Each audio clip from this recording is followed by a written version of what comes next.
আসসালামু আলাইকুম দর্শক বন্ধুরা, আমাদের রান্না করা খাওয়া দাওয়া শেষ। বেলা এখন বাজে 5টা 22।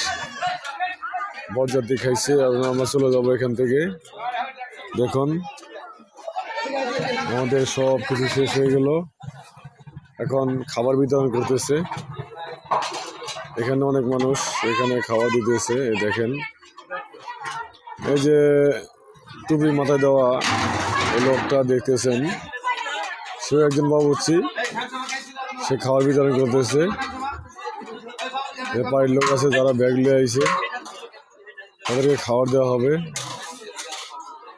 আর এই যে ওয়াশম্যান, তাদের মহিলাদের সবাই খাওয়া দেওয়া হবে। খাওয়া দিয়ে আমরা এখানে চলে যাব। আমরা 24 ঘন্টা হয়েছে আমাদের আসা এখানে। 1200 মাসের অনুষ্ঠান, আমরা 10 জন লোক আসছি সাভার থেকে। এখন আমরা চলে যাব। আমাদের পাশে থাকার জন্য আপনাদের ধন্যবাদ। ভিডিওটা লাইক করে দিবেন, আর ভিডিওটা যদি ভালো লাগে সাবস্ক্রাইব করে দিবেন। আসসালামু আলাইকুম।